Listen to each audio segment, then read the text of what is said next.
Good evening friends. मैं Amit Kumar Gupta advocate अपने income tax के केसेस की सीरीज में आज जो केस डिस्कस करूंगा वो सेक्शन 154 पर है।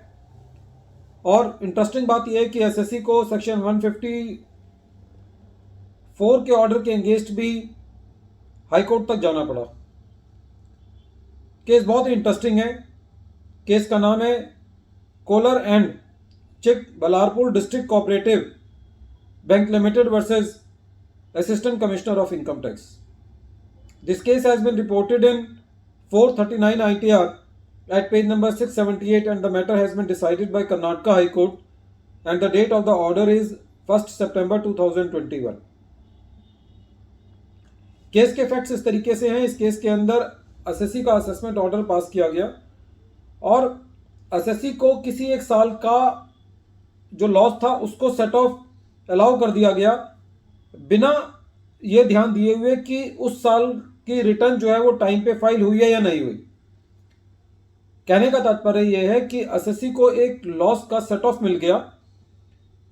जिस साल की एसएससी ने रिटर्न जो है वो टाइम पे फाइल नहीं की थी, उस साल की रिटर्न खाली एक दिन के लिए डिले हुई थी। और जब असेसमेंट ऑर्डर पास किया गया तो ये बात असेसिंग ऑफिसर साहब के दिमाग में नहीं आई, ध्यान में नहीं आया कि इस साल की रिटर्न टाइम पे फाइल नहीं हुई है, इसलिए इस साल का लॉस जो है वो कैरी सेट ऑफ नहीं होना चाहिए। जब असेसिंग ऑफिसर साहब को यह बात पता चली तो उन्होंने सेक्शन 154 का ऑर्डर पास कर दिया। 154 का ऑर्डर जब पास किया तो एसएससी का यह कहना था कि यह मिस्टेक अपरेंट फ्रॉम रिकॉर्ड नहीं है, यह सेक्शन 154 के दायरे में नहीं आती। आईटीआईटी ने भी एसएससी के अगेंस्ट फैसला दिया, जिसके अगेंस्ट एसएससी जो है वो कर्नाटका हाई कोर्ट के पास था। कर्नाटका हाई कोर्ट ने कहा कि ये जो मैटर है जिसके अंदर रेक्टिफिकेशन किया गया है सेक्शन 154 का, जिसके अंदर असेसिंग ऑफिसर से ये चूक हो गई थी कि उन्होंने ये नहीं देखा कि एसएससी का जिस साल का लॉस सेट ऑफ किया गया है वो रिटर्न टाइम पे फाइल की गई है या नहीं की गई, और बाद में ये जो मिस्टेक रेक्टिफाई की गई है सेक्शन 154 के अंदर, ये मिस्टेक अपरेंट फ्रॉम रिकॉर्ड है और ये कोई ऐसा इशू नहीं है जो कि डिबेटेबल इशू हो। इसलिए सेक्शन 154 के अंदर असेसिंग ऑफिसर अपने पार्ट पर बिल्कुल सही है, with in four corners of law है, और ये गलती जो है सेक्शन 154 के अंदर सुधारी जा सकती है। एसएससी ने भी हिम्मत नहीं हारी और एसएससी जो है वो हाई कोर्ट के अंदर सेक्शन 260A के अंदर अपील फाइल करी और हाई कोर्ट ने भी एसएससी के विरोध में फैसला दिया और ये कहा कि ये मिस्टेक अपरेंट फ्रॉम रिकॉर्ड है and the assessing officer was justified in rectifying this mistake under section 154 of the income tax act. लेकिन हाई कोर्ट ने एक अच्छी बात जो एसएससी के फेवर में की, वो ये कहा क्योंकि ये मिस्टेक खाली एक दिन की थी, खाली एक दिन जो है वो रिटर्न डिले हुई थी, तो एसएससी को ये कहा कि आप section 119 sub section 2 clause B के अंदर कमिश्नर के पास कंडोनेशन की एप्लीकेशन डाल सकते हैं और वहां पे मेरिट के ऊपर इसको डिसाइड किया जाएगा। और इस केस में मेरिट की बात ज़्यादा इसलिए नहीं थी कि क्योंकि खाली एक दिन का डिले था, तो फिर भी कोर्ट ने उस पर टिप्पणी ना करते हुए एसएससी को ये कहा कि आप section 119 sub section 2 clause B के अंदर अपनी कंडोनेशन की एप्लीकेशन जो है वो फाइल कर सकते हैं और यदि वो आपको अलाउ कर देता है कंडोनेशन, तो आप वो कंडोनेशन लेकर के असेसिंग ऑफिसर साहब के पास जाकर के अपना लॉस जो है वो सेट ऑफ करा सकते हैं। फ्रेंड्स, बहुत इंपॉर्टेंट केस है। किस तरीके से खाली एक दिन रिटर्न डिले होने पर एसएससी को हाई कोर्ट तक जो है वो जाना पड़ सकता है और हाई कोर्ट जाने के बाद भी उसको रिलीफ नहीं मिला है क्योंकि उसकी गलती है। और अब भी उसको पहले वो कंडोनेशन फाइल करेगा, फिर वो अलाउ होगी नहीं होगी, और फिर अलाउ होने के बाद वो चिट्ठी लेकर के फिर दोबारा असेसिंग ऑफिसर साहब के पास जाना पड़ेगा और ये कहेगा साहब मेरी कंडोनेशन हो गई, अब आप इसको अलाउ करो, मेरे लॉस को सेट ऑफ करना।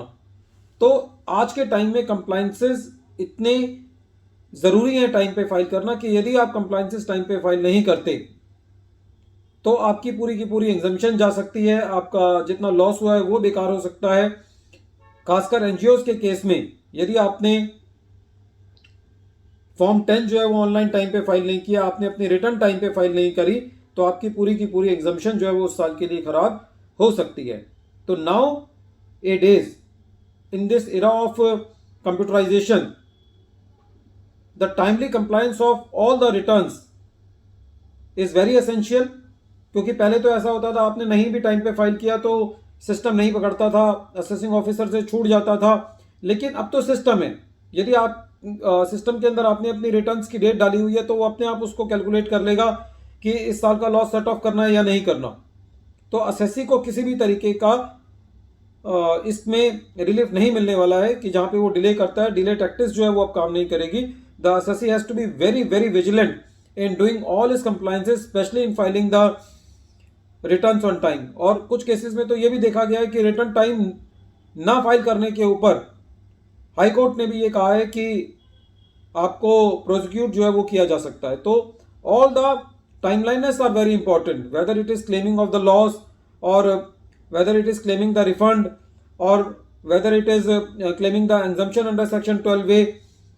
सो as a professional, I suggest that and I advise that please keep all the timeliness in your mind and do all the compliances on time. So in this case, section 154 was held valid by the High Court and leverage was given to the assessee that he can file his condonation application under section 119 subsection 2 clause B. At the end, I appeal to you friends that please subscribe my channel, and with your patronage and with your support we have been able to cross the landmark of 1000 subscribers। and if you want to receive my future notifications on time on the latest case laws, then you can subscribe my channel and press the bell icon so that you can receive the future notifications on time। and if you have any suggestions, then you can also write into the comment box so that we can improve on those suggestions which are given by you। Thank you friends. Thank you.